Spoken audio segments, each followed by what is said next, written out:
అమెరికాకి ఒక షాక్ ఇచ్చాడు పుతిన్. వాస్తవంగా అమెరికాతో టాక్టికల్‌గా వ్యవహరిస్తున్నాడు ఆయన. ఉక్రెయిన్‌తో శాంతి అంటే ఓకే. ఓకే. అంటూ తనకు కావాల్సిన ప్రయోజనాల విధంగా నిర్ణయాలు.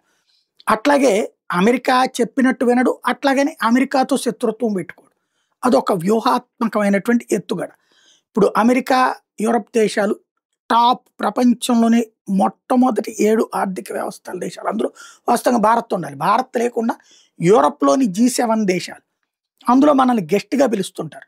మరి టాప్ 7 లెక్క అయితే గనక గ్లోబల్‌లో టాప్ 7 ఆర్థిక శక్తుల లెక్కనైతే మనం టాప్ 4లో ఉన్నాం. మనం మస్ట్‌గా ఉండాలి. ఎంతో ముందు 6 స్థానం, 7 స్థానంలో ఉన్నటువంటి ఇంగ్లాండు మూడో స్థానం, 4 స్థానంలో ఉన్నోళ్ళు అవతలకి పోయారు. వాళ్ళని పక్కన పెట్టేయాలి గదా! బట్ G8 ఉండేది ఇదివరకు. రష్యా గూడా ఉండేది. అందులో నుంచి రష్యాను పక్కన పెట్టేసి యూరప్ దేశాల వరకు G7గా పెట్టుకొని నడుస్తున్నాయి. రష్యా, ఉక్రెయిన్ యుద్ధం తర్వాత నుంచి. ఇప్పుడు మళ్ళీ G8 పెడదాం అన్నటువంటి పిలుపుని తోసిపుచ్చారు పుతిన్. అందులో ఇక మళ్ళీ G8లో చేరే ప్రసక్తి లేదు. G7తో యాడ్ అయ్యి G8 అయ్యే ప్రసక్తి లేదని తేల్చి చెప్పారు. రెండవది వచ్చేటప్పటికి బ్రిక్స్‌ని డెవలప్ చేసుకుంటూ alternative NATO, alternative European union, alternative G7 వైపుగా అడుగులు వేస్తున్నాడు.